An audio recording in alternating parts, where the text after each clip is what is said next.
Hello friends, Radhe Radhe, good morning. आज मैं कहानी शेयर करूंगी।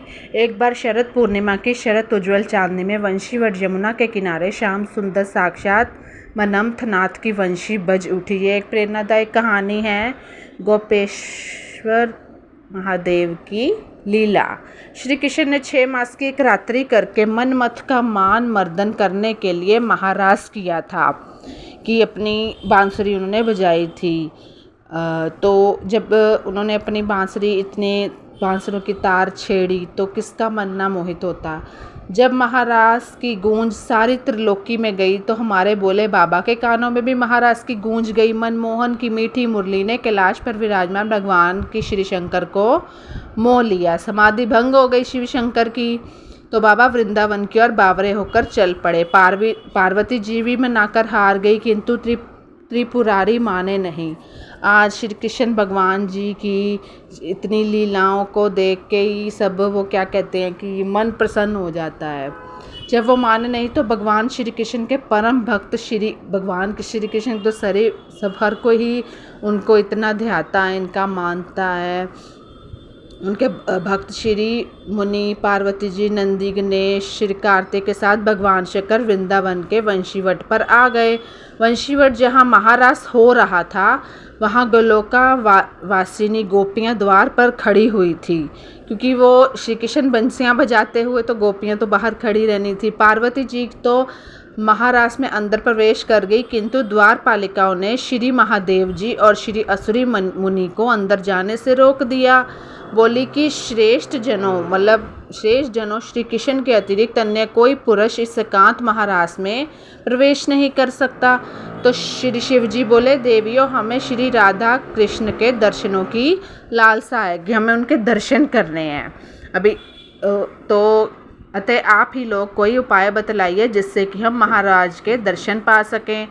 ललिता नामक सखी बोली, यदि आप महाराज देखना चाहते हैं तो गोपी बन जाइए।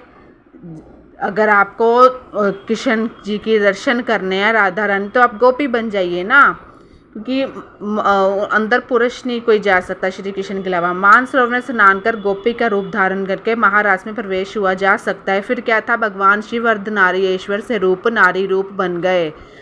तो सुंदर बिंदी, चूड़ी, नुपुर ओढ़नी और ऊपर से एक हाथ का घूंघट भी भगवान शिव का कर लिया। साथ में युगल मंत्र का उपदेश भगवान शिव के कान में किया है कि इस तरह वो अर्धनारी का जो उन्होंने रूप है इस वजह से उन्होंने धारण किया था। प्रसन्न मन से वह गोपी वेश में महारास में प्रवेश कर गए। श्री शिवजी मोहिनी वेश में मोहन की रामस्थली में गोपियों के मंडल में मिलकर अतित नेत्रों से विश्वमोहन की रूप माधुरी का पान करने लगे। तो नटवेश्वर विषादरी, श्री रास विहारी, रसेश्वरी रस में श्री राधा जी एवं गोपियों को नृत्य एवं रास करते हुए देख नटराज भोलेनाथ भी स्वयं ताता थैया कर नाच उठे कि उनसे रहा नहीं गया। जब सब इतने गोपियाँ वगैरह सब नाच रहे हैं, मोहन ने ऐसी मोहिनी वंशी बजाई कि सुद्धि बुद्धि भूल गई भोलेनाथ की। बनवारी से क्या कुछ छिपा है। भगवान कृष्ण शिव के साथ थोड़ी देर तो नाचते रहे, लेकिन जब पास पहुँचे लेकिन जब उनके पास समीप गए तो भगवान बोले कि रास के बीच थोड़ा हास परिहास हो जाए तो रास का आनंद दोगुना हो जाएगा। तो भगवान बोले कि अरे गोपियों, तुम मेरे साथ कितनी देर से नृत्य कर रही हो। कृष्ण जी ने सोचा ना थोड़ा हंसी मजाक कर ले, लेकिन मैंने तुम्हारा चेहरा देखा ही नहीं, क्योंकि कुछ गोपियाँ घूंघट में भी हैं। गोपियाँ बोली कि प्यारे, आपसे क्या छुपा है, आप देख लो हमारा चेहरा। लेकिन अब शिवजी तो चेहरा नहीं दिखा सकते थे, वो तो अर्धनारी के रूप में गए थे। लेकिन जब भगवान शंकर ने सुना तो भगवान शंकर बोले कि ये कन्हैया को रास के बीच क्या सूझा, अच्छा भला रास चल रहा था, मुख देखने की क्या ज़रूरत थी। अब गोपियों को तो कोई दिक्कत नहीं थी, क्योंकि उनको तो मज़ा आ रहा था कि श्री कृष्ण जी, लेकिन शिव जी फंस जाते। ऐसे मन में सोच रहे थे कि आज कन्हैया फजीयत पर ही तुला है। भगवान कृष्ण बोले कि गोपियाँ, तुम सब लाइन लगाकर खड़ी हो जाओ और मैं सबका नंबर से दर्शन करूँगा। कृष्ण जी को तो अंतर्यामी, उनको सब पता था कि शिव जी किस तरह आए हैं। भगवान शिव बोले अब तो काम बन गया, लाखों करोड़ों गोपियाँ हैं, मैं सबसे अंत में जाकर खड़ा हो जाऊँगा। कन्हैया मुख देखते देखते थक जाएगा और मेरा नंबर भी नहीं आएगा, क्योंकि वो तो उनके साथ चालाकी कर रहे, वो उनके साथ। कितनी सुंदर कहानियाँ। सभी गोपियाँ एक लाइन में खड़ी हो गई और अंत में भगवान शिव भी खड़े हो गए। जो कन्हैया की दृष्टि अंत में पड़ी तो कन्हैया बोले, नंबर इधर से शुरू नहीं होगा, नंबर लास्ट से शुरू होगा, यानी कि नंबर उधर से शुरू होगा जहाँ भगवान शंकर जी थे। तो फिर क्या होना था, जब अभी उनको श्री कृष्ण जी को उनके साथ हास प्रहास करना था, तो भगवान शिव बोले कि ये तो मेरा ही नंबर आया। भगवान शिव दौड़कर दूसरी ओर जाने लगे तो भगवान कृष्ण गोपियाँ से बोले, पहले इस गोपी का मुख दर्शन करूँगा, जो मुख दिखने में इतनी लाज शर्म कर रहा है। इतना कहकर भगवान शिव दौड़े और दौड़कर भगवान शिव को पकड़ लिया और घूंघट ऊपर किया और कहा, आओ गोपीश्वर, आओ गोपीश्वर, आपकी जय हो। बोलिए गोपेश्वर महादेव की जय, शंकर भगवान की जय। श्री राधा आदि श्री गोपेश्वर महादेव के मोहिनी गोपी के रूप को देखकर आश्चर्य में पड़ गई कि महादेव को इस तरह अर्धनारी के रूप में देखो, अचंबा हो गया। तब श्री कृष्ण ने कहा, राधे ये कोई गोपी नहीं है, यह तो साक्षात भगवान शंकर है। हमारे महाराज के दर्शन के लिए इन्होंने गोपी का रूप धारण किया है कि हमारा महाराज हमारी जो नृत्य लीला कह लो। तब श्री राधा कृष्ण ने हंसते हुए शिव जी से पूछा, भागवान आपने यह गोपी वेश क्यों बनाया? तो भगवान शंकर बोले, प्रभु आपकी यह दिव्य रसमयी प्रेम लीला महाराज देखने के लिए गोपी रूप धारण किया है, क्योंकि कोई अंदर तो जाने नहीं दे रहा था, पुरुषों नहीं स्त्रियों को जाने दे रहे थे। इस पर प्रसन्न होकर श्री राधा जी ने श्री महादेव जी से वर मांगने को कहा। तो श्री शिव जी ने यह वर मांगा, हम चाहते हैं कि यहाँ आप दोनों के चरण कमलों में सदा ही हमारा वास हो।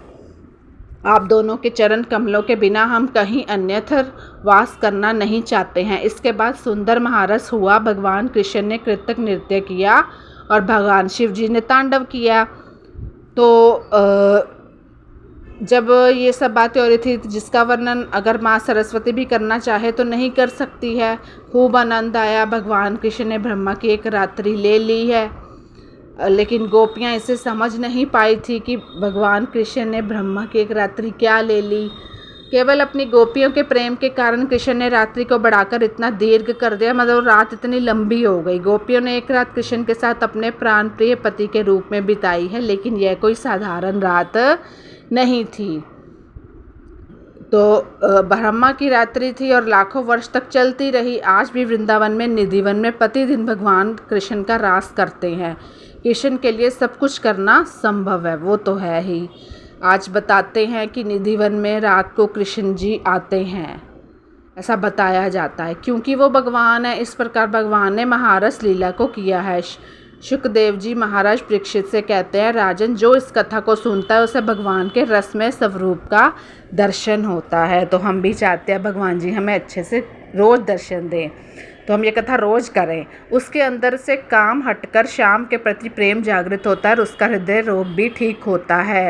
रास पंचधारी का आखिरी श्लोक इस बात की पुष्टि भी करता है। अगर ये श्लोक मेरे से नहीं पढ़ा गया ना, तो आप इसको यहाँ से रीड कर सकते हो। विक्रीडंदट व्रत वधुशिरी विष्णु श्रद्धा निवृत्ते श्रद्धा वेग भक्ति परा भगवती। भगवान श्री कृष्ण ने तथास्तु कहकर कालिंदी के निकट निकुंज के पास ये वर्णन किया हुआ है कि वंशीगढ़ के सम्मुख भगवान महादेव जी को गोपेश्वर महादेव के नाम से स्थापित कर विराजमान कर दिया। श्री राधा कृष्ण और गोपियों ने उनकी पूजा की। अब जब ये सारा एक कथा बन गई और ये कहा कि ब्रज वृंदावन की यात्रा तभी पूर्ण होगी जब व्यक्ति आपके दर्शन कर लेगा। आपके दर्शन किए बिना यात्रा अधूरी रहेगी।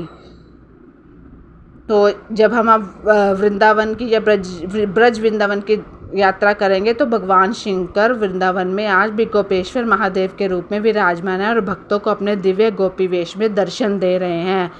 ये तब है अगर कृष्ण जी कहते हैं कि मेरी जो यात्रा तभी उनकी सफल हो जब गर्भगृह के बाहर पार्वती जी, गणेश जी, नंदी जी विराजमान है। आज भी संध्या के समय भगवान का गोपी वेश में दिव्य श्रृंगार होता है। गर्भगृह आप गए हो तो आपको शायद पता हो, वहाँ बाहर मूर्ति है, तो जब तक उनके भी दर्शन साथ हो गए। धन्यवाद, बाय बाय, गुड मॉर्निंग।